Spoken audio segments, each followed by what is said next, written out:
복된 주일 이곳까지 나오신 모든 분들을 진심으로 환영합니다.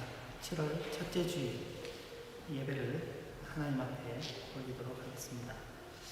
아마 온라인으로 참여하시는 분들은 오늘 마이크가 좀 연결이 안 돼서 조금 거리가 소리 차이가 좀 있을 거라고 생각했는데 아무튼 은혜 있게 잘 참여하게 되시기를 바랍니다. 함께 묵도하시겠습니다. 보좌에 앉으신 이와 어린 양에게 성령으로 말미암아 찬송과 존귀와 영광과 능력을 세세토록 돌릴지어다. 하나님은 영이시니 예배하는 자가 영과 진리로 예배할지니라. 아멘.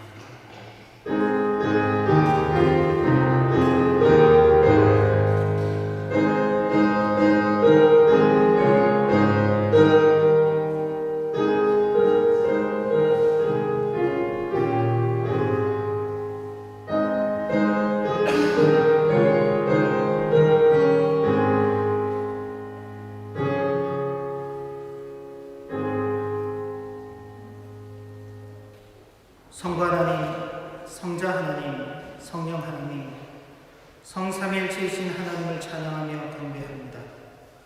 이 시간에도 각 곳에 흩어져 있던 저희들을 불러 모아 교회를 이루게 하시고 성삼위 하나님의 이름을 불러 찬양하며 경배하게 하시니 이 은혜가 큽니다. 저희들의 찬양과 경배를 받아 주옵소서.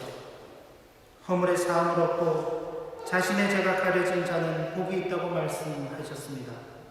그 말씀을 의지하여 주님 앞에 나와 우리의 죄를 아뢰고 우리의 죄악을 숨기지 아니합니다. 우리의 죄악을 사하여 주시고 사죄 은총을 새롭게 하여 주옵소서. 예수님 이름으로 기원하옵나이다. 아멘. 찬송가 19장, 통일 찬송가는 44장인데 1절 찬송을 읽겠습니다.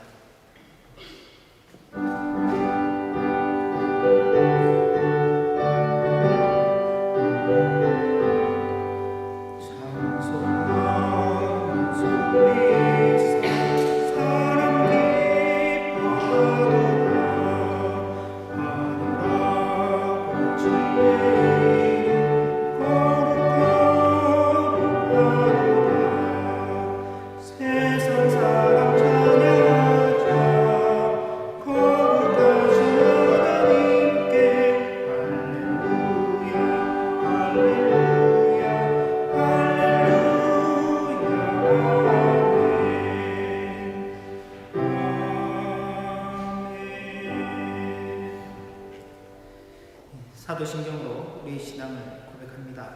제가 대표하여서 크게 고백하지만 우리 모든 분들이 함께 마음을 모아서 고백하도록 하겠습니다. 나는 전능하신 아버지 하나님 천지의 창조주를 믿습니다. 나는 그의 유일하신 아들 우리 주 예수 그리스도를 믿습니다.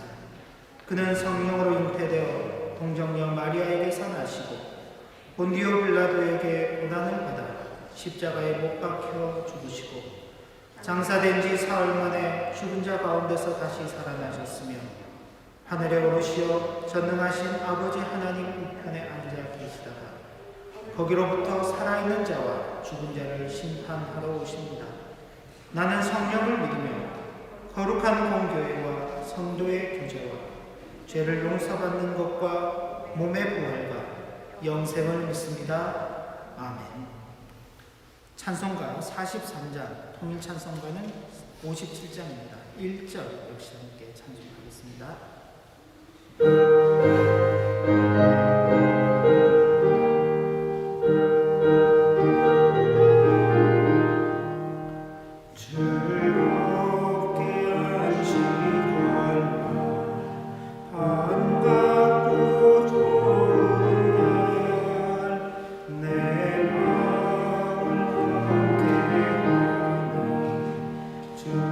즐겁고 기쁘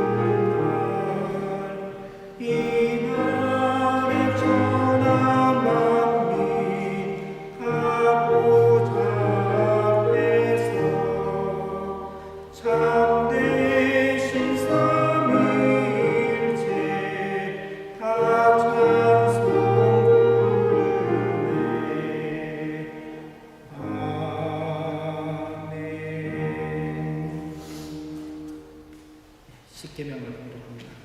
하나님이 이 모든 말씀으로 말씀하여 이르시되 나는 너를 애굽 땅 종되었던 집에서 인도하여 낸 내 하나님 여호와니라. 제 이런 너는 나 외에는 다른 신들을 내게 두지 말라. 제 이는 너를 위하여 새긴 우상을 만들지 말고 또 위로 하늘에 있는 것이나 아래로 땅에 있는 것이나 땅 아래 물속에 있는 것의 어떤 형상도 만들지 말며 그것들에게 절하지 말며 그것들을 섬기지 말라. 나 내 하나님 여호와는 질투하는 하나님인즉 나를 미워하는 자의 죄를 갚되 아버지로부터 아들에게로 3, 4대까지 이르게 하거니와 나를 사랑하고 내 계명을 지키는 자에게는 1000대까지 은혜를 베푸느니라. 제3은 너는 내 하나님 여호와의 이름을 망령되게 부르지 말라. 여호와는 그의 이름을 망령되게 부르는 자를 죄 없다 하지 아니하리라. 제4는 안식일을 기억하여 거룩하게 지키라. 6세 동안에 힘써 내 모든 일을 행할 것이나 7째 날은 내 하나님 여호와의 안식일인지 너나 내 아들이나 내 딸이나 내 남종이나 내 여종이나 내 가축이나 내 문 안에 머무는 객이라도 아무 일도 하지 말라. 이는 6세 동안에 나 여호와가 하늘과 땅과 바다와 그 가운데 모든 것을 만들고 7째 날에 쉬었습니다. 그러므로 나 여호와가 안식일을 복되게 하여 그날을 거룩하게 하였느니라. 제5는 내 부모를 공경하라. 그리하면 내 하나님 여호와가 내게 준 땅에서 내 생명이 기니라. 제6은 살인하지 말라. 제7은 간음하지 말라. 제8은 도둑질하지 말라. 제9는 내 이웃에 대하여 거짓 증거하지 말라. 제10은 내 이웃의 집을 탐내지 말라. 내 이웃의 아내나 그의 남종이나 그의 여종이나 그의 소나 그의 낙이나 물은 내 이웃의 소유를 탐내지 말라. 예수께서 이르시되 내 마음을 다하고 목숨을 다하고 뜻을 다하여 주 너희 하나님을 사랑하라 하셨으니 이것이 크고 첫째 되는 계명이요 둘째도 그와 같으니 내 이웃을 내 자신같이 사랑하라 하셨으니 이 두 계명이 온 율법과 선지자의 강령이니라. 아멘. 예, 함께 기도합니다.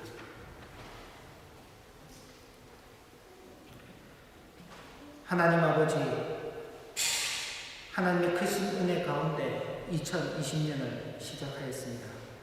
그리고 어느덧 이 해의 절반도 지나가 이제는 7월을 맞이해서 올해의 후반기를 맞이하게 됩니다.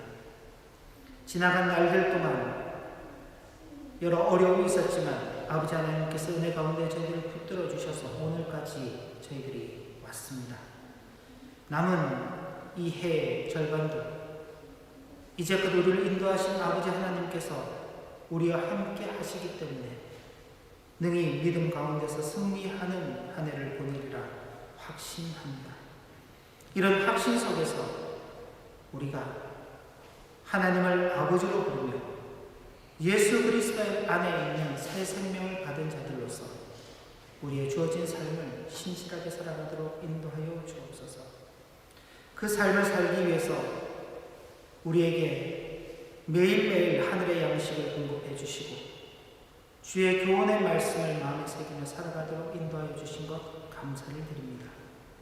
그러나 연약한 우리의 믿음과 또 우리의 불신앙으로 인하여서 이미 주어진 말씀들에 순종하기보다는 우리의 욕심을 따라 살아가는 일에 참 바빴던 것을 진심으로 통회하고 회개하오니 이 시간 우리의 모든 죄와 허물을 사하여 주시고 참된 회복의 은혜를 다하여 주시옵소서. 아버지 하나님, 우리가 살아가는 이 세계를 위해서 기도합니다. 하나님께서 창조하시고 섭리하시고 보존하시는 이 세계입니다. 사람들은 각자 자기가 역사의 주인공이라 생각하며 살아갈지라도 하나님께서 돌보시지 않는다면 인생은 살아갈 수가 없는 존재입니다. 그만큼 하나님께서 역사하심이 있어야만 하는 곳입니다. 아버지 하나님, 지금 이 시대 가운데 다시금 하나님을 바라보는 눈들이 열릴 수 있도록 인도하시고 당면한 현실의 어려움들이 그저 인간의 불찰이나 알 수 없는 어떤 미지의 힘으로부터 온 것이 아니라 인생들의 무지함과 연약함을 깨닫게 하시고 자신들의 무능력함을 하나님 앞에 회개하며 돌이키도록 하시려는 크신 은혜의 시간인 줄 깨닫게 해 주시길 간구합니다. 그리하여서 이 모든 일들이 지나간 후에 우리가 참으로 말로만 듣던 그 하나님을 눈으로 확인하게 되는 놀라운 은혜를 허락하여 주옵소서. 이 땅의 교회들을 위해서 기도합니다. 당면은 현실 때문에 많이 위축되고 있고 또 여러 가지 면에서 많이 조심스러워하고 있는 모습들이 있습니다. 그러나 믿음 안에서 담대함을 가지게 하시고 하나님을 섬기며 나아가는 그 걸음걸음들에 있어서는 더욱더 힘을 얻을 수 있도록 저희들을 격려해 주시기를 원합니다. 반대로 하나님 외에 더 마음 쓰고 살았던 이 세상의 것들을 허황된 것들을 버리며 참된 성도의 길을 다시금 걸어갈 수 있는 놀라운 은혜를 허락하여 주시옵소서. 이 땅에 교회들이 많이 있습니다. 시간마다 예배를 합니다. 참된 진리의 말씀이 선포되게 하시고 모여있는 모든 무리들이 주님의 신실한 백성으로 이 땅 가운데 남아 하나님의 진리의 복음을 증거하는 그 일에 선하게 쓰임받도록 붙들어 주옵소서. 어려운 가운데 있는 지체들 주님 불쌍히 여겨주시고 하나님이 아니고서는 위로받을 수 없는 인생 걸음임을 저희들이 고백하지 않을 수 없습니다. 저들에게 주님의 크신 위로와 은혜의 베푸심을 간구합니다. 아울러서 우리들도 힘이 닿고 기회가 주어지는 대로 주변에 어렵고 힘든 사람들을 돕고 우리가 받은 것을 함께 나누며 사는 참된 그리스도의 사랑을 실현할 수 있도록 인도하여 주옵소서. 자유 때문에 억압을 당하고 있는 고통받는 사람들을 자유롭게 하여 주시길 원합니다. 신앙으로 인하여서 박해중에 있는 많은 성도들을 위로하여 주시옵소서. 가난 때문에, 전쟁 때문에 혹은 육체의 질병으로 인하여서 어려움 중에 있는 이 땅의 많은 사람들을 위로하여 주시옵소서. 아버지 하나님, 우리의 조국 대한민국을 불쌍히 여기시고 어렵고 힘든 남북 간의 관계가 좋은 열매들로 풀려질 수 있도록 인도하여 주시고 남북이 하나 되고 온 세계와도 더불어서 평화를 누리게 되는 그날이 속히 임하도록 인도하시고 특히 북한 가운데에서 자유함을 누리지 못하고 신앙의 그 참 자유를 갈구하며 고통 중에 있는 많은 지하교회 성도들을 회복하는 그 은혜가 속히 임할 수 있도록 인도하여 주시옵소서. 오늘도 주의 예배를 사모하며 이 자리에 나온 모든 심령들을 위로하여 주시길 간구합니다. 그리고 예배하시는 그 말씀으로 우리들을 위로하시고 큰 은혜를 더하여 주시옵소서. 예수님의 이름으로 감사하며 기도 올리옵나이다. 아멘.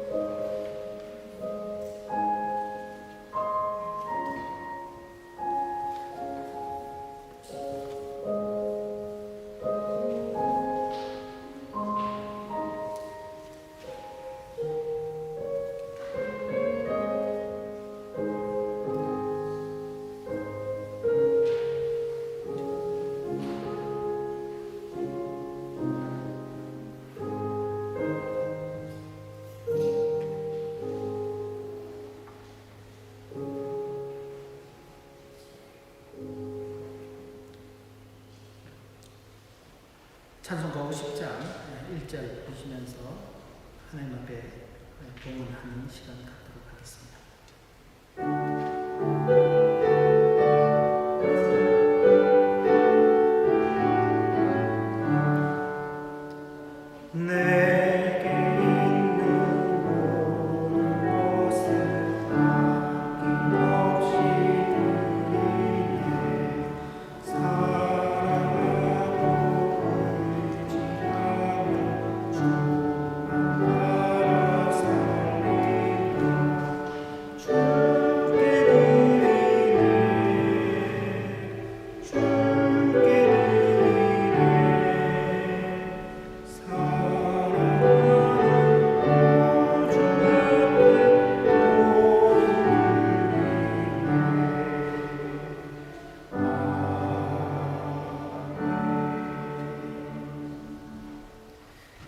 드려진 영을 위해서 함께 기도합니다. 나와 나의 백성이 무엇이기에 이처럼 즐거운 마음으로 될 힘이 있었나이까. 모든 것이 주께로 말미암아 싸우며 우리가 주의 손에서 받은 것으로 주께 드렸을 뿐입니다. 하나님 아버지, 지난 한 주간 동안도 큰 은혜 가운데 지냈습니다. 먹고 마시고 입을 것을 아버지의 손에서 받았습니다. 이 시간 받은 그 은혜 감사하며 우리들의 손길들을 모아 아버지 하나님 앞에 올려드립니다. 우리 소유의 주인이 우리가 아니라 아버지 하나님 주신 것을 기억하며 11주의 예물을 드리는 손길들이 있습니다. 우리에게 베푸신 크고 귀한 은혜들을 기억하며 감사의 예물을 드리는 손길들도 있습니다. 교회 안팎에서 일어나는 일들에 자원하여 참여하기 위한 예물들을 드리는 손길들도 있습니다. 한평생 성도로 살아가면서 받은 것 가운데서 분별하여 드리는 이 일이 우리에게 있어서 참된 기쁨인 줄 알게 하시고 감사와 감격 가운데 이 일을 지속적으로 잘 감당하며 살게 하여 주옵소서. 우리들에게 허락하신 자녀들이 있습니다. 이 시간 자녀들이 함께 이 자리에 있는 것이 우리에게 있어서 가장 큰 축복이고 저들 자신들에게도 복이 되도록 인도하여 주시기를 간구합니다. 한번 허락하신 이 신앙의 계대가 주님 오시는 그날까지 잘 이어져 갈 수 있도록 축복하여 주시고 하나님께서 언약하신 대로 우리와 우리의 자손들과 그 자손들의 하나님이 되어 주옵소서. 우리의 마음을 담아드리는 이 헌금이 받으신 만큼 향기로운 제물이요 하나님을 기쁘시게 하는 것이 되기를 소원합니다. 하늘 아버지께서 그리스도 예수 안에서 영광 가운데 그 풍성한 대로 우리 모든 쓸 것을 채우시길 기대합니다. 어렵고 힘들 때의 성도는 원망하고 불평하는 자가 아닙니다. 절망하는 자도 아닙니다. 감사함으로 아버지 하나님 앞에 아뢰는 자들입니다. 우리의 마음과 생각을 지켜주옵시고 당면한 어려운 현실 속에서도 믿음을 잃지 않고 더욱 담대하게 일어설 수 있도록 축복하여 주옵소서. 예수님의 이름으로 감사함을 기도 올려옵나이다. 아멘. 하나님의 말씀은 로마서 12장 1절 2절입니다. 신약성경 로마서 12장 1절 2절 말씀입니다.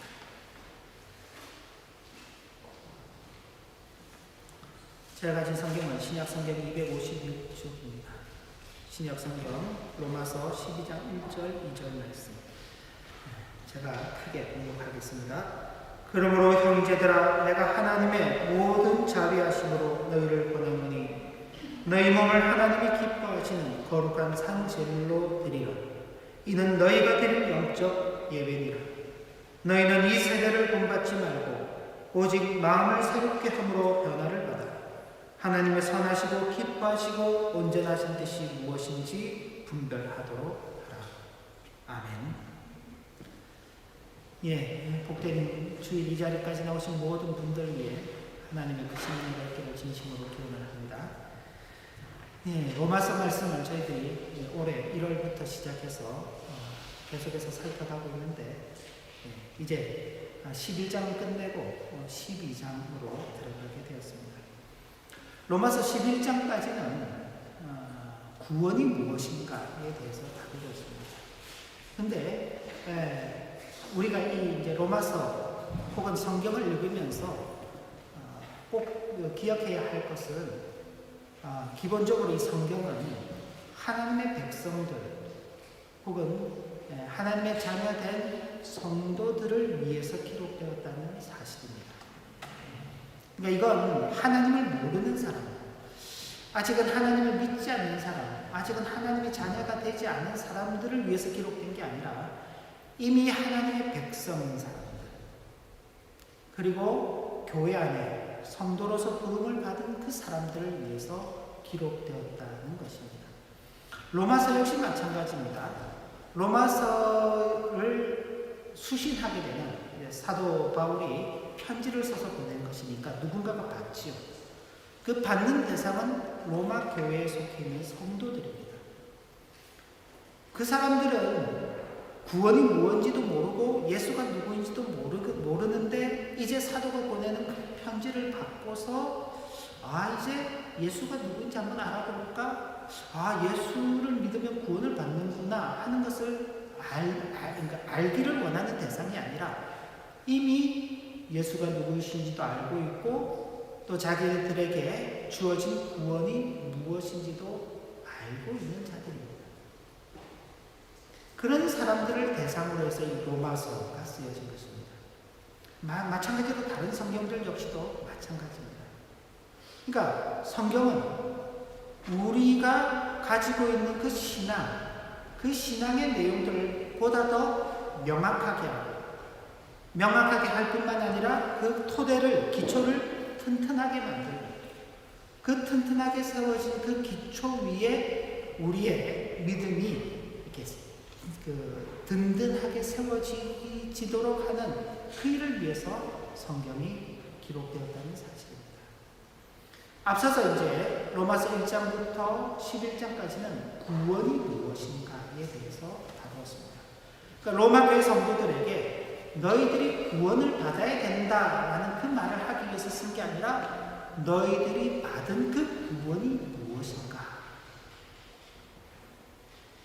구원이라는 것은 사람의 노력으로 받을 수 있는 것이 아니다. 사람이 할 수 있는 일이라는 것은 자기의 욕심에 이끌려서 살다가 결국 그렇게 끝날 수밖에 없는 인생이다. 그런데 그런 인생을 하나님께서 그냥 버려두지 아니하시고 자기의 아들을 십자가의 대속의 제물로 내어주시면서 그런 죄와 허물 가운데 죽을 인생을 살려주셨다. 그게 구원이다. 구원은 인간의 노력이나 힘으로서 받는 것이 아닌 전적인 하나님의 은혜의 선물이다. 그 구원이 처음에는 유대인들에게만 주어진 줄 알았는데 아니었다. 그게 시간 차이가 있어서 유대인에게 먼저 주어지고 후에 이방인들에게 주어졌지만 하나님의 전체적인 역사 속에서는 그 둘이 동시적으로 유대인과 이방인이 함께 하나님의 구원에 참여하는 결과들을 만들어내는 것이다. 그래서 구별이 없는 것이다. 이렇다. 그러나 거기에 참여하는 것에 제한은 있다. 오직 예수 그리스도가 자신의 구주가 되신다는 그 사실을 믿는 자. 그러니까 믿음이라는 그 열쇠. 지난 시간에 마지막 부분에 말씀드렸습니다. 마음의 믿음과 입술의 고백이라는 아주 가까운 그 열쇠를 우리에게 주시면서 마치 우리가 열고 들어갈 수 있는 것처럼 그렇게 우리에게 길을 열어주시는 것이죠. 이게 하나님의 은사, 하나님의 그 부르심에 후회하심이 없다라고 말씀을 드렸습니다. 그래서 그 앞에 우리는요, 하나님의 그 지혜와 은혜의 풍성하심은 깊다. 우리로서는 도저히 하나님을 이해할 수가 없다. 그러나 그 놀랍고 풍성한 하나님의 은혜가 우리에게 주어졌다. 그래서 세세토록 오직 하나님께만 영광을 돌리겠다라고 고백하면서 11장이 끝나게 된 것입니다. 그리고 이제 여기 12장에서 이제 우리들로 하여금 구원받은 하나님의 백성들로서의 삶을 살아라 라고 이야기를 하는 것입니다. 그런데 그 삶이 거룩한 삶인 것입니다. 거룩한 삶. 하나님께서 왜 구원받은 성도들에게 거룩한 삶으로 부르시는가? 우리를 보다 높은 차원의 수준으로 끌어올리시기 위함인 것입니다. 그래서 제가 그렇게 표현했어요. 거룩한 삶으로의 부름은 보다 높은 차원의 삶으로의 초청입니다. 초청. 자, 여러분, 우리가 살면서 가끔 초대를 받잖아요. 초대를. 그죠? 근데 어때요? 뭐 친구들끼리의 초대도 있지만은 뜻밖의 아주 높은 사람의 초대를 이렇게 받을 경우도 있을 수 있죠. 예를 들어서 이제 우리 오스나브루크에 계시는 시장님이 우리를 초대합니다. 어때요? 특히 이 오스나브룩에 있는 한국 교회 성도들을 초대합니다. 그래서 우리가 초대를 받으면 어떤가요? 왠지 좀 배우받는 것 같고, 그죠? 좀 이렇게 우리 수준이 좀 올라가는 것 같은 그런 느낌이 들죠. 하나님께서 우리를 부르시는 그 부름은 바로 우리의 수준을 좀 더 높여주시기 위한 그런 아주 놀라운 초대인 것입니다. 일반적으로 낮은 수준에서는 좀 강제성이 동원이 되죠. 예를 들면은 말을 잘 안 들을 때는 매를 대죠. 매가 필요합니다. 그러니까 강제성이 동원이 되어야지만 그 사람이 그 자기의 수준을 지키면서 살아가게 되는 것입니다. 그런데 그 수준에 머물러 있지 않고 어떻게 되나요? 좀 크게 되면, 성장하게 되면, 수준이 좀 올라가게 되면, 그 다음부터는 어떻게 자율성이 주어지죠. 자율성이. 그래서 스스로 판단하고, 누가 컨트롤하지 않더라도 어떤가요? 스스로 판단을 하고 내가 지켜야 될 것들은 지키고, 내가 해야 될 것들은 하고 하지 않을 것들은 하지 않죠. 우리 시민사회도 마찬가지인 것입니다. 그러니까 의식 수준이 높다라고 말할 때 그 의식 수준이 높은 게 뭐에서 드러나나요? 자율성이 얼마나 보장되는가죠. 자율성이 보장되지 않고 모든 것이 강제적 수단에 의해서 통제가 된다면 그런 사회는 의식 수준이 낮다라고 말합니다. 그럼 마찬가지로 죄 가운데 사는 인생들입니다. 그 죄와 허물 때문에 강제성이 없으면 자신의 삶을 제대로 살아내지 못하는 것입니다. 그래서 하나님의 율법이라는 게 주어졌죠. 그런데 이제 그리스도 예수의 대속의 은혜를 받은 성도들에게 하나님의 자율성이 주어지는 것입니다. 자율성.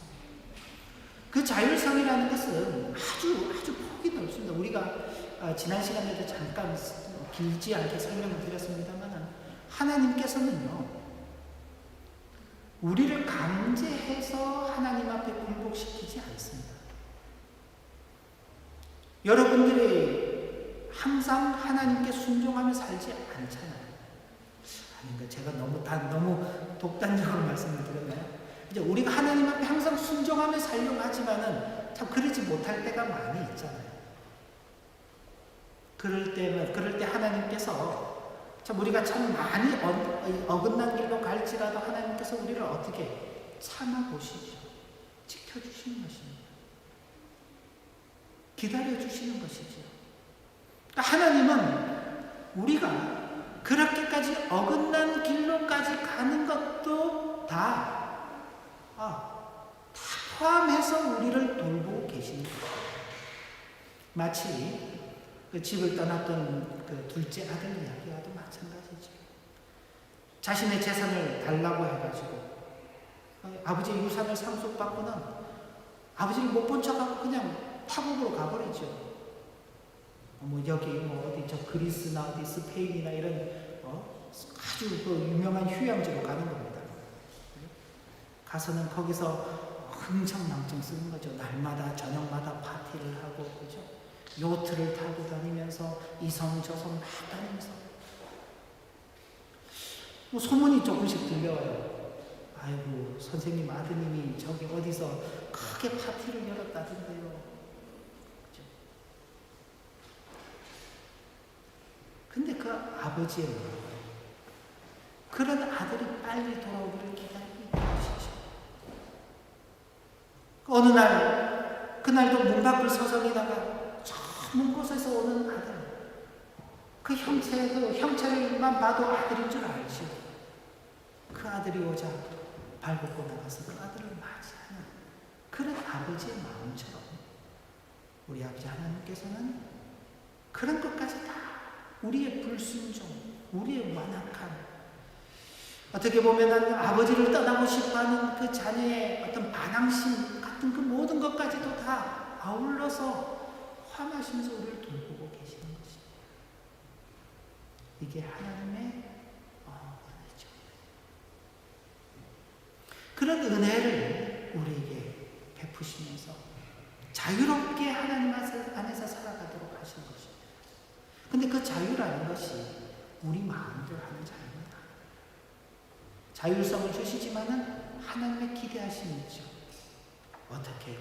그 자유를 거룩을 이루는 데 사용하기를 원하는 거예요. 그래서 바로 이 거룩한 자리로 우리를 초대하고 계시는 것입니다.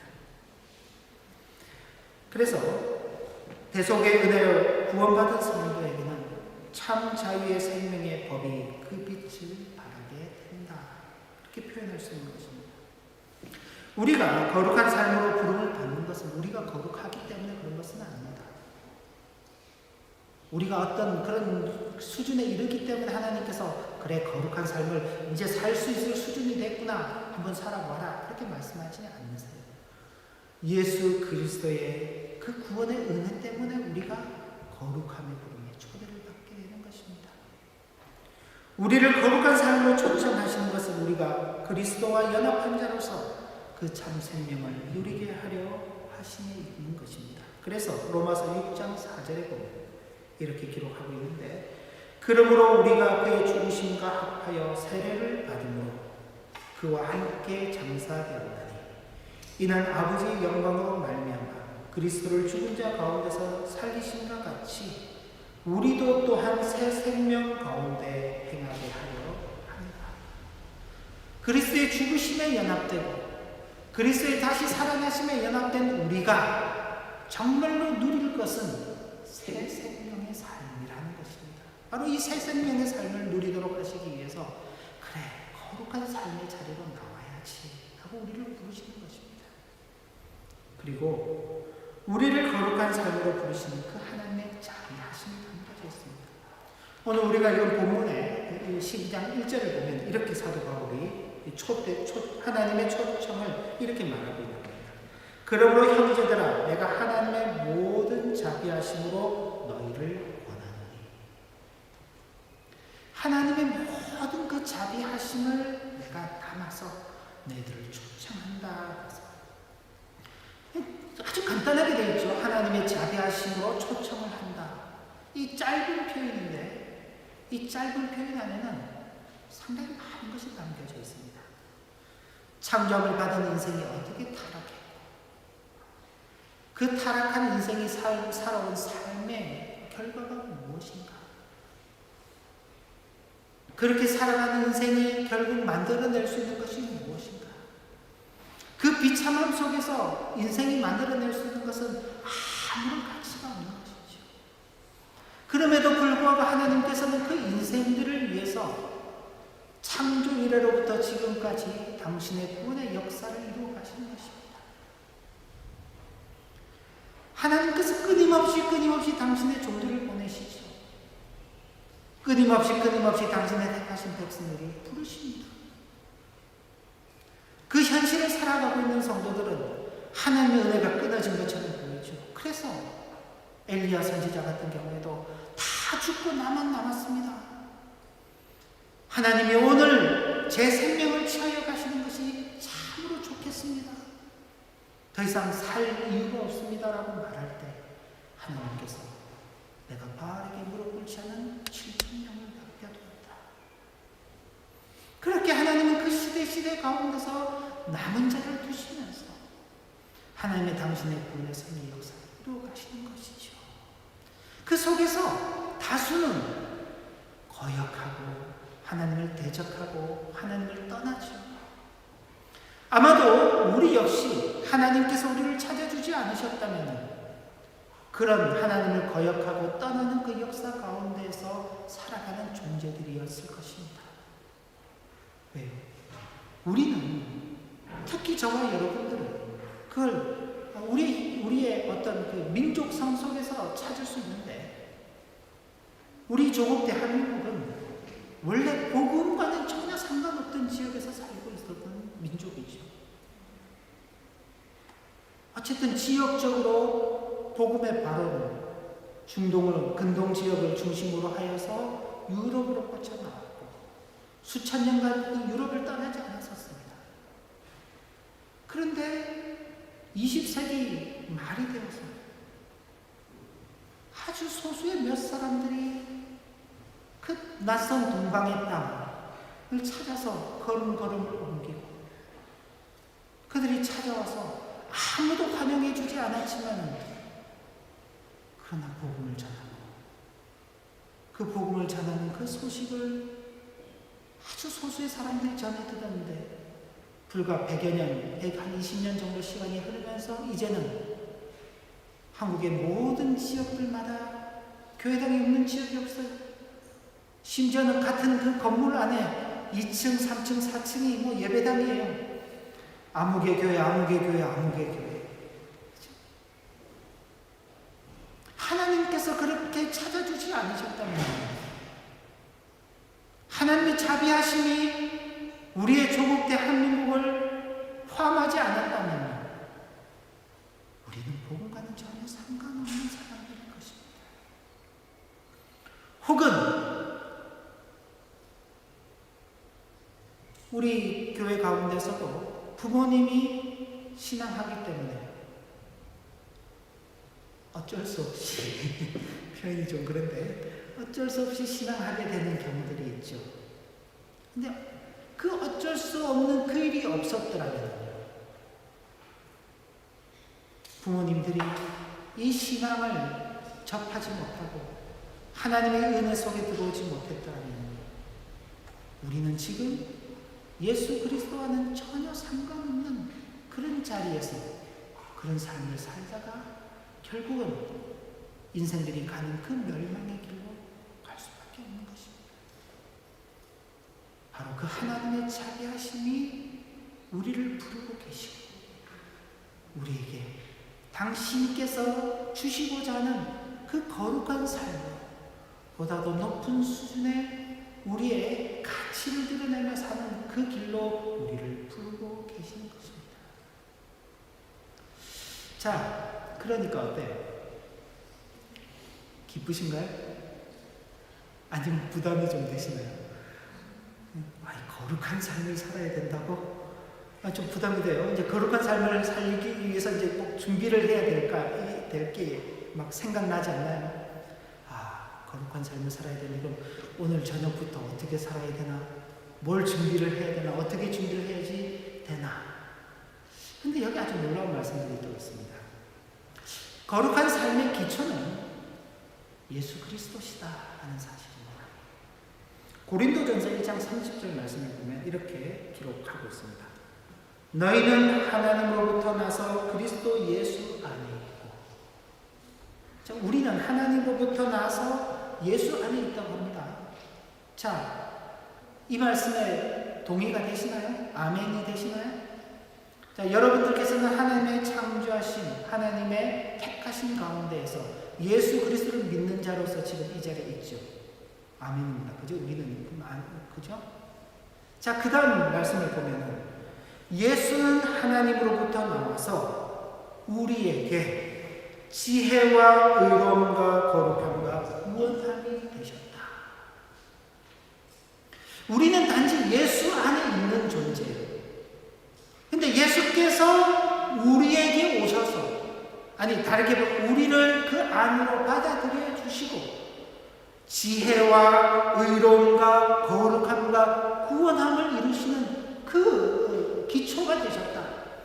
모든 그 근본을 누가 제공한다고요?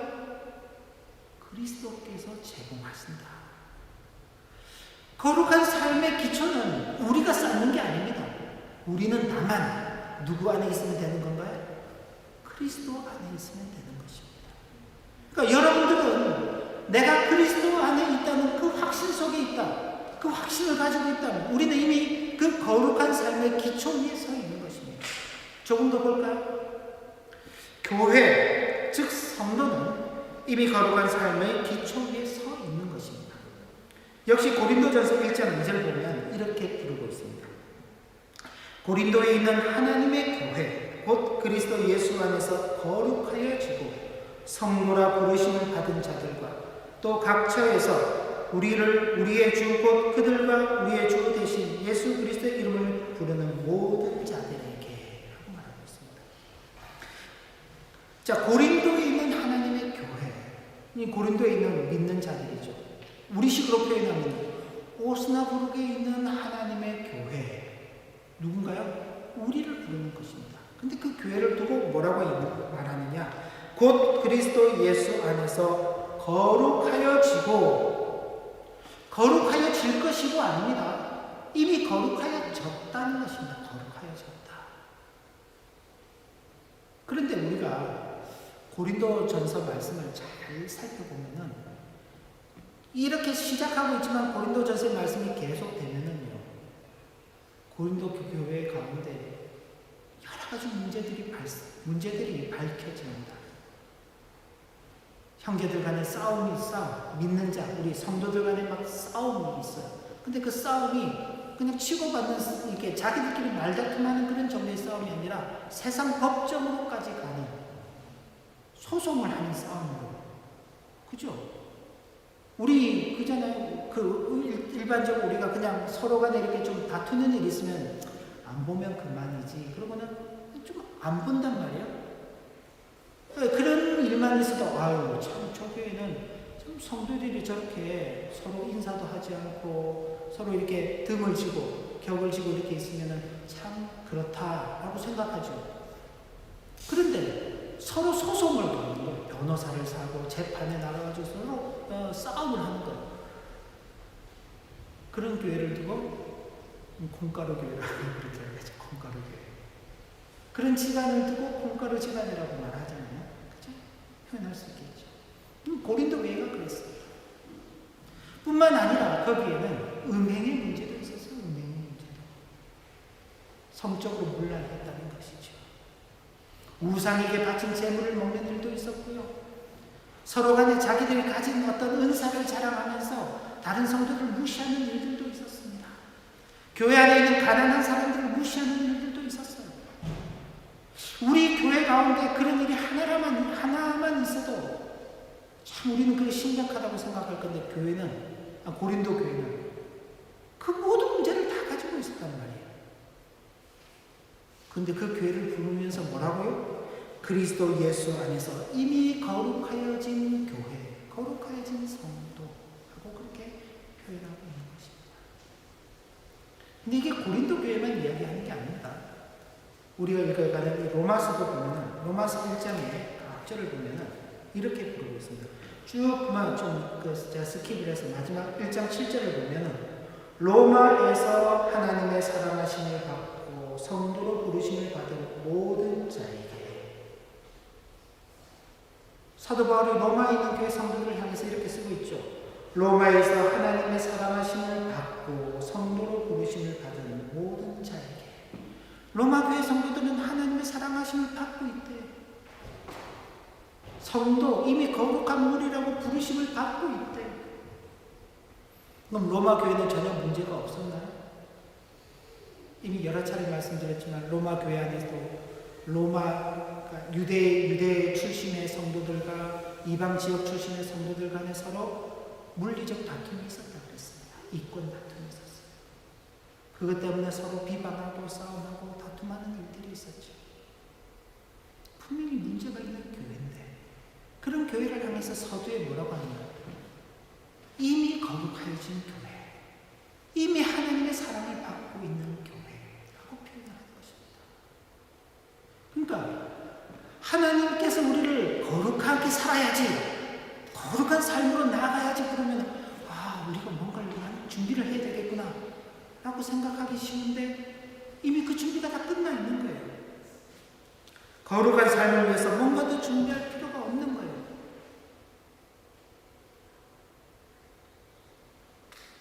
그러면 우리가 조심해야 될 것은 그 기초에서 떠나지 않는 것입니다. 그 기초는 뭔가요? 그리스도라고 그랬잖아요. 그리스도에게서 떠나면 안 되는 거예요.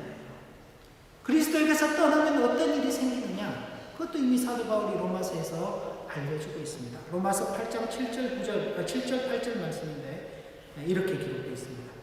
육신의 생각은 하나님과 원수가 되나니. 언제 육신의 생각이 있나요? 언제 하는 생각이 육신의 생각인가요? 저와 여러분들은 육신을 가지고 있죠. 육체를 가지고 있습니다. 그죠? 생각을 하죠. 그럼 우리의 생각은 육신의 생각인가요? 아니면 영적인 생각인가요?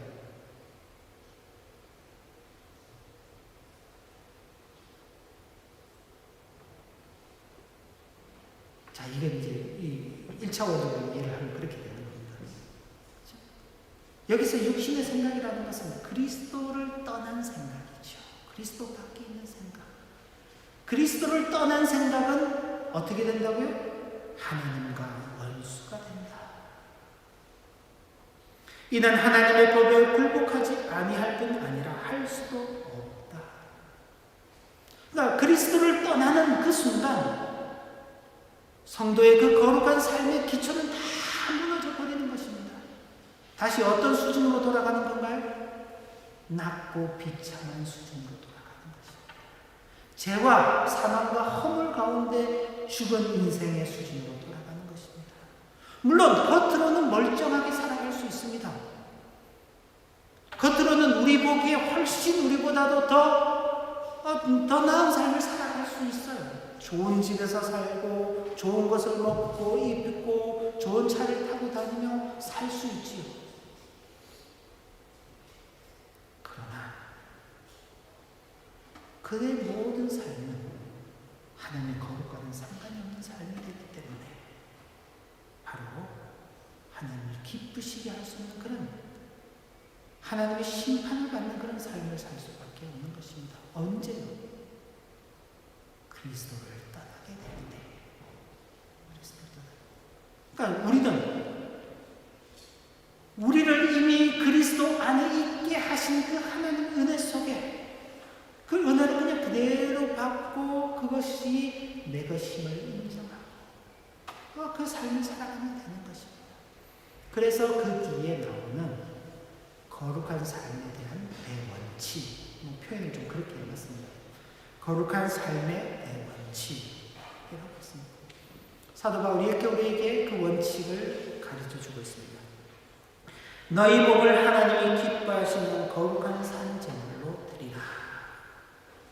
우리 몸을 하나님께서 기뻐하시는 거룩한 산제물로 드리라고 합니다. 자, 여기에 먼저 우리가 생각해야 하는 것은 하나님께서 우리의 몸을 산제물로 드리라고 말할 때에는 이미 우리가 하나님께 속해 있다는 전제가 깔려 있는 겁니다. 왜냐하면 구약에서 하나님 앞에 제사를 드릴 때 짐승의 제물을 드렸죠. 짐승의 제물을 드릴 때에 부정한 것이나 흠 있는 것은 하나님 앞에 제물로 드릴 수가 없습니다.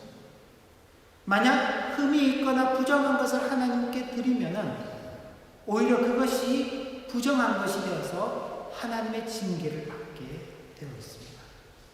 그러니까 하나님께서 그 제물을 내게 바치라라고 말했을 때는 그것이 하나님께서 받으실 만한 것이다. 하나님께서 받으시기에 충분하다라는 그 단서가 붙는 것입니다. 마찬가지로 우리 하나님께서 우리에게 너희 몸을 거룩한 산 제물로 드리라고 말할 때에는 우리가 이미 하나님께서 받으실 만한 하나님께 속해 있는 상태다라는 것이 전제되어 있는 것입니다. 그래서 거룩한 산 제물로 드리라는 명령이 붙어 있는 것입니다. 그런데 여기 이제 우리의 몸을 드리라고 하니까 몸을 어떻게 드려? 손가락을 하나 잘라서 드리나? 눈을 하나 뽑아서 드리나? 이런 생각을 하기 쉬운데 이 몸도 그냥 단순한 우리의 어떤 그 육체를 두고 말하는 것이 아니라 우리의 전인격, 우리의 실존을 두고 너희의 실존적 삶, 너희 전인격적인 삶을 하나님께 드려라 하는 것입니다. 사람이 몸이 더러운가요? 아니면 그 정신이 더러운가요? 몸이 더러운 것은 씻으면 깨끗해지죠. 정신이 더러운 것, 마음이 더러운 것은 어떻게 씻을 길이 없는 것입니다.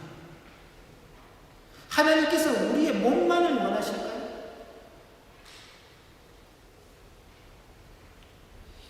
우리 이제 사랑해서 가정을 이루어서 살고 계시는 분들도 계시고 앞으로 또 사랑하는 사람을 만나서 가정을 이루고 또 살아가실 분들도 계신데 마음은 딴 데 있고 몸만 나랑 같이 사는 사람, 그런 사람을 원하시나요? 그런 사람을 원하시나요? 누군가가 나는 너에게 몸은 줄 수 있지만 마음은 줄 수 없어 라고 말하는 거예요.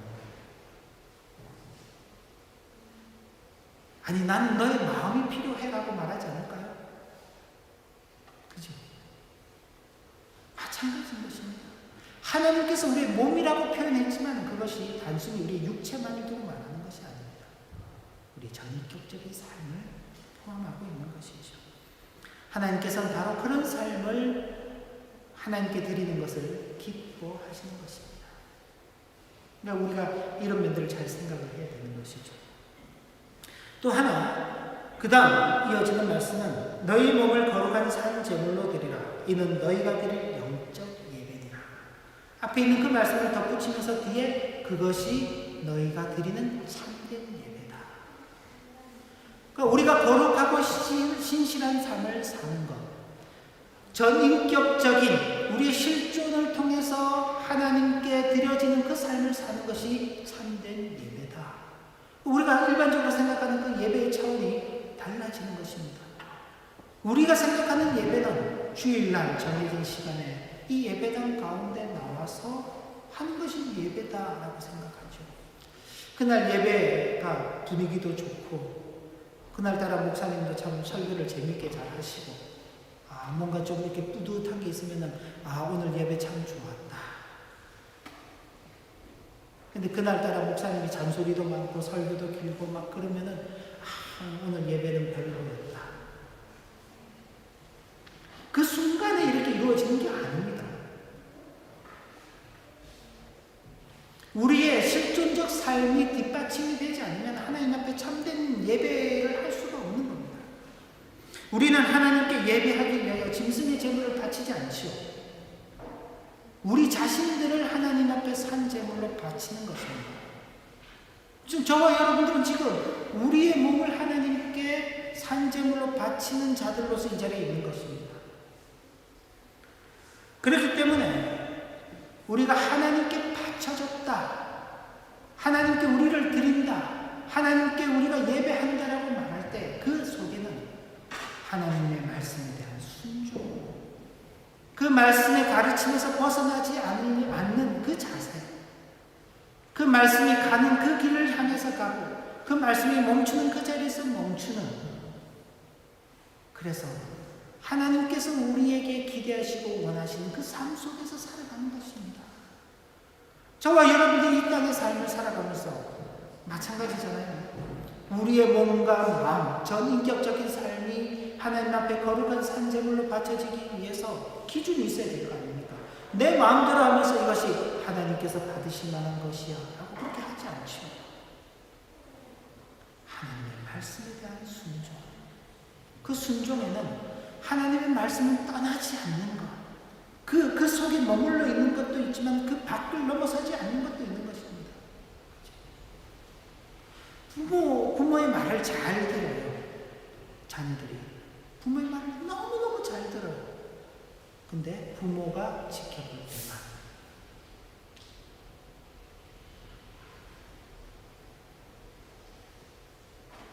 그 부모가 지켜보지 않는데도 잘 지켜야죠. 잘 들어야죠. 법을 너무나 잘 지켜요. 법을. 경찰이 있는 동안만. 그건 아까 서두에 말씀드렸던 것처럼 낮은 수준에 머무는 그런 상태인 것입니다. 누가 보든지 보지 않든지, 부모가 함께 있든지 없든지 간에 부모가 내게 하신 그 말씀을 잘 기억하면서 그 말씀을 지키고 그 말씀 밖으로 나가지 않는 것, 그게 좋은 자녀죠. 학교에서는 그런 학생이 좋은 학생인 것입니다.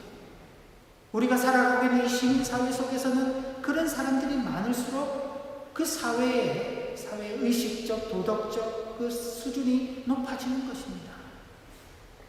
우리가 그런 학교를 다니고 싶고 그런 사회 속에 속해서 살고 싶지 않나요?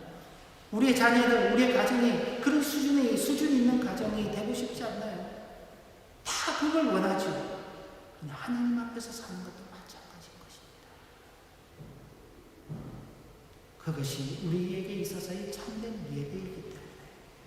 그러니 주일날만 나와서 하는 그 예배는 그것이 우리의 겉으로 표현되는 것이죠. 표현되는 것이죠. 그러나 정작 우리의 삶 속에서 끊임없이 살아내야 하는 것들은 항상 언제든지 열려 있는 것입니다. 그래서 그 다음 말씀이 덧붙여지는 겁니다. 이 세대를 본받지 말고 오직 마음을 새롭게 함으로 변화를 받으라.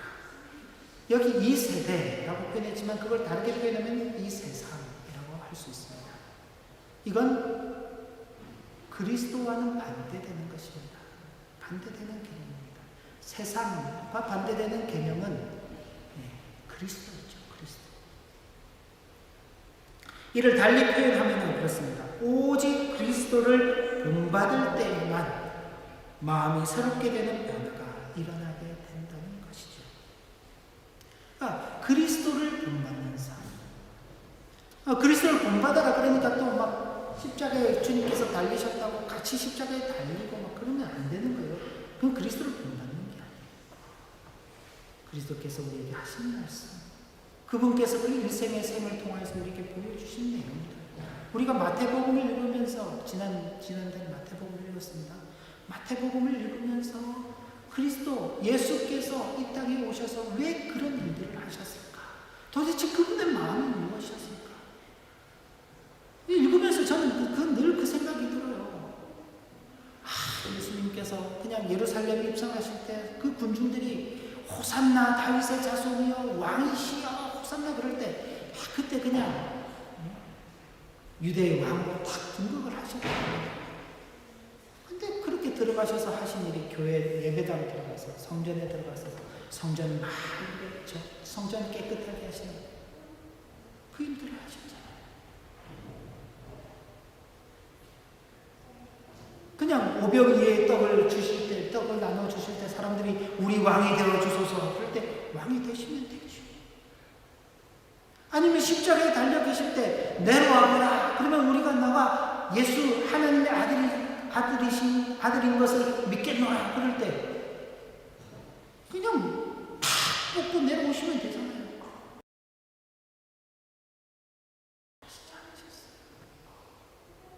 왜 그러셨는지를 우리는 생각해야 하는 것입니다. 도대체 주님은 어떤 마음이셨길래 주님을 본받는 그 삶. 그러니까 우리의 이 세계가, 정신 세계가 바뀌는 것입니다.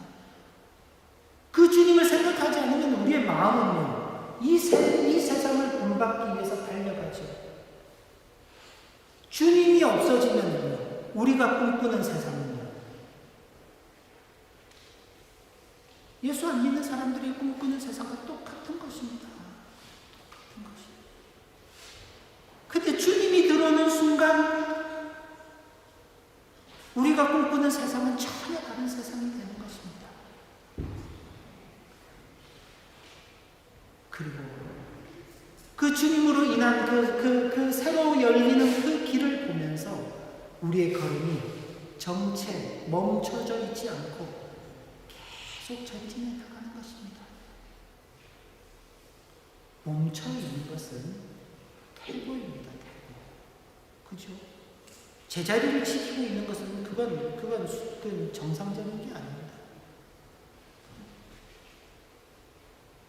유치원은 마치고 이제 그린도 슐레로 올라가는데 유치원에서 하는 일을 그대로 그린도 슐레 졸업할 때까지 한다. 뭔가 지금 정상이 아닌 것이죠. 그린도 슐레를 마치고 이제 김나지움으로 올라가고 그죠? 높은 학년으로 올라갔는데 계속 어릴 때처럼 행동을 하고 있다. 뭔가 좀 그죠? 뭐 짧은 기간 그럴 수 있지만 그 기간이 긴 거예요. 그래서 그냥 김나지움을 마칠 때가 됐는데도 여전히 그냥 초등학교 그린도 슐레처럼 그렇게 생활하고 있다 그러면은 그건 정말 정상이 아닌 거죠.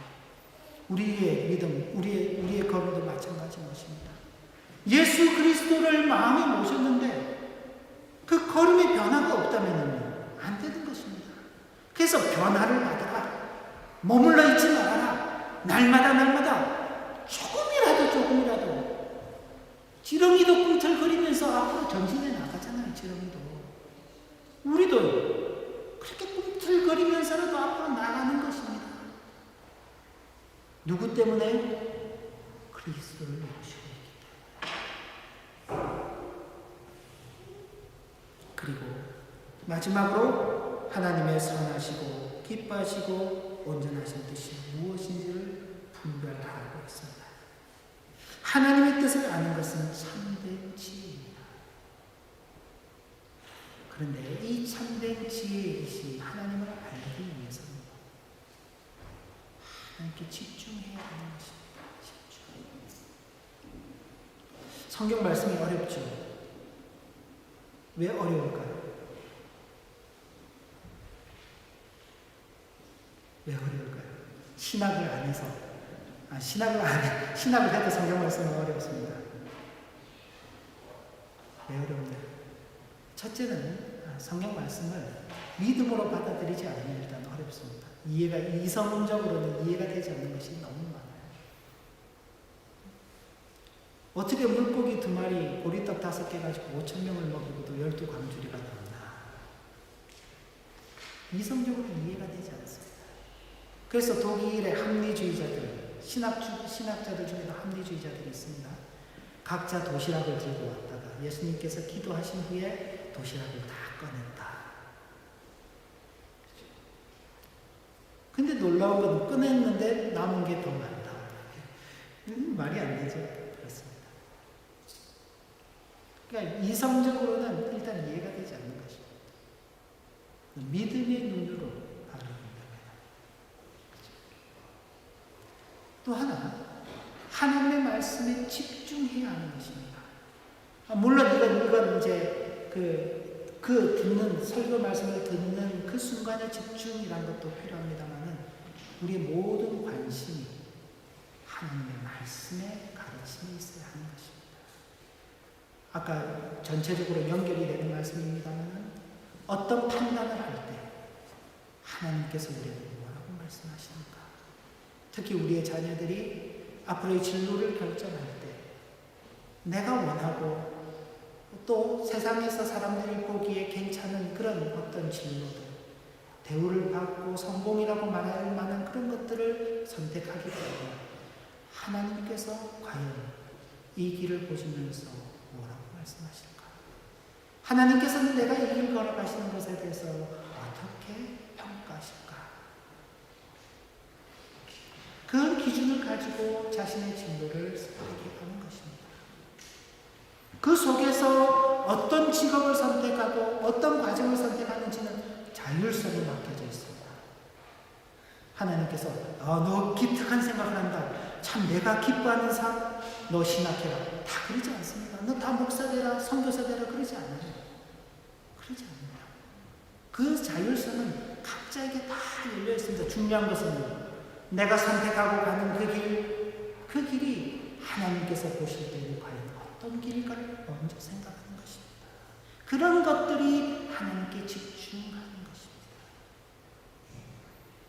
하나님을 기쁘시게 하는 것은 하나님의 말씀하신 바에 그 순종하는 것을 떠나서는 아무것도 열매를 맺을 수 없기 때문에 그렇습니다. 우리 모두는 이런 거룩한 삶의 대원칙 속에서 이제 그 기초가 있고 그 원칙 속에서 각자가 그 믿음의 분량에 따라서 이제 쌓아가야 되는 거예요. 그 쌓는 내용들은 이제 다음 주부터 등장하게 될 것입니다. 어떤 것들을 쌓아가야 될 것인가? 말씀을 정리하도록 하겠습니다. 하나님께서 당신의 아들 예수 그리스도를 통하여 이루신 구원은 그냥 예수 믿고 천국 가는 것, 이 정도의 차원이 아닙니다. 저와 여러분들을 굉장히 수준 높은, 이 세상의 사람들이 일반적 가치로서는 상상할 수 없는 그런 높은 수준으로 우리를 이끌어 가신다는 것입니다. 그 대표적인 게 그죠? 이웃을 내 몸과 같이 사랑하는 것, 원수를 내 몸과 같이 사랑하는 것,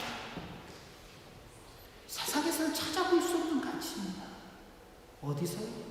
교회에서 성도들의 삶 가운데서 찾을 수 있는 것입니다. 바로 하나님께서 그런 높은 가치, 높은 수준으로 우리를 이끄시는 것, 그것이 하나님께서 이루시는 구원입니다. 그리고 우리는 이미 그 구원을 받은 자들로 이 자리에 있는 거예요. 이미 준비는 다 끝나 있습니다. 우리의 거룩한 삶의 기초가 되신 예수 그리스도 위에 굳게 서서 제시된 원칙들을 마음에 잘 새기고 거룩한 삶으로의 여정을 우리 모두가 잘 걸어가게 되시기를 진심으로 기원합니다. 기도드립니다. 하나님 아버지, 어쩌면 우리가 예수를 믿으면서 꿈꾼 것은 막연하게나마 내가 죽어서 지옥이 아닌 천국에 있기를 소망하는 것이고,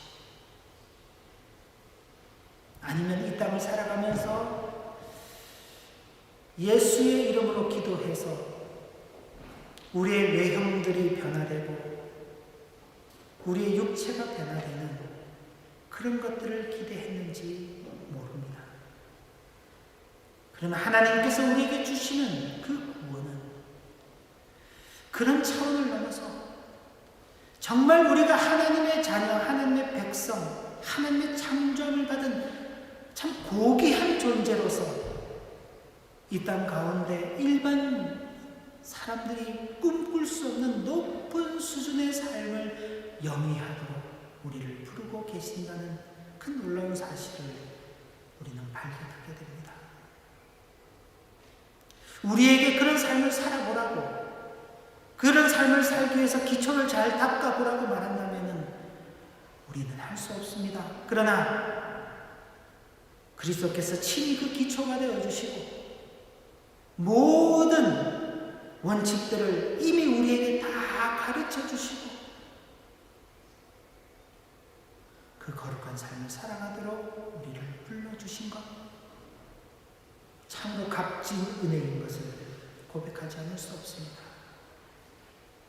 이 놀라운 은혜를 받은 성도답게 우리 일생의 여정이 거룩한 삶을 이루어가는 참으로 가치 있고 보석과 같이 빛나는 그런 일생이 되도록 인도하여 주옵소서. 예수님 이름으로 기도 올리옵나이다. 아멘. 찬송가 420장 1절과 3절을 찬송합니다. 찬송가 420장입니다.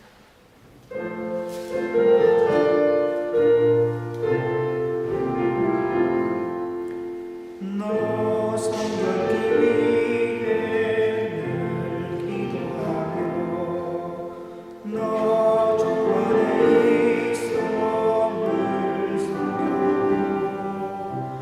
온 영들과 함께 늘 살면서 일하기 전마다 너 기도하라. 너 성결기 위해 주 나가고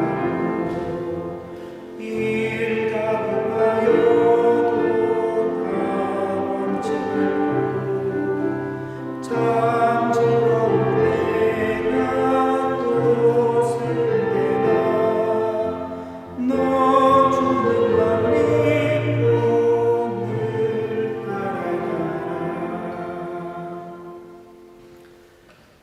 네, 이 시간 우리 교회에 기도 제목이 나와 있는 대로 한국을 방문 중인 성도들과 또 우리 여기 있는 모든 교인들의 건강한 여름을 보낼 수 있도록 서로를 위해서 함께 기도하는 시간 갖도록 하겠습니다.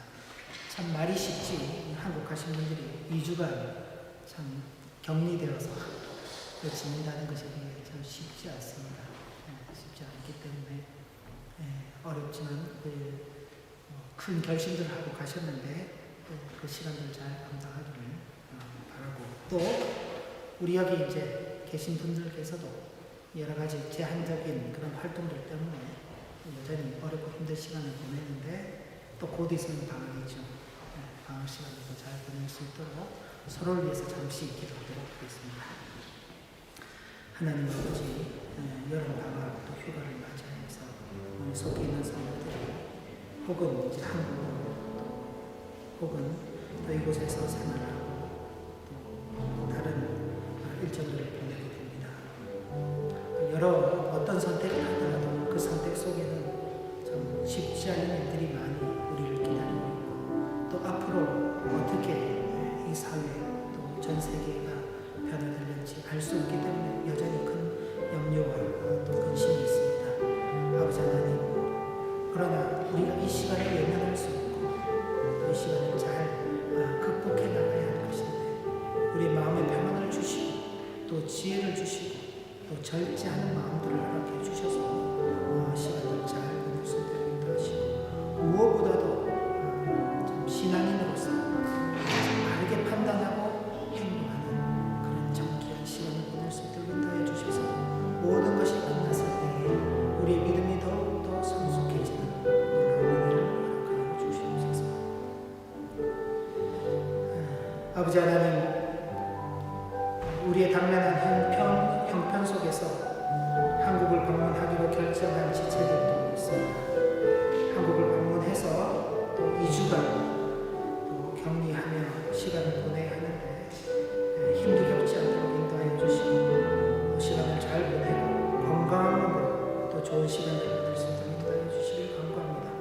이곳에 남아있는 또 우리 성도들이 있습니다. 이곳 역시 또 여러 가지 제한적인 그런 상황 때문에 생활하는 면에 불편함이 많이 있습니다. 불편함을 잘 감내할 수 있도록 인도하시고 또 절제하는 삶, 또 지혜로운 삶을 살아가 모든 가정이 끝나고 난 다음 한층 더 성숙하고 성장하는 우리 모든 속해 있는 성도들 되도록 축복하여 주옵소서. 주 예수 그리스도의 은혜와 아버지 하나님의 크신 사랑과 성령의 감동하시고 교통하시니 거룩한 삶으로 그 초청을 받은 성도답게 주어진 일생을 통해서 참으로 가치 있는 열매를 맺어가기를 소원하는 모든 주의 종들을 위해 이제부터 영원까지 함께 하시기를 축원하옵나이다. 아멘.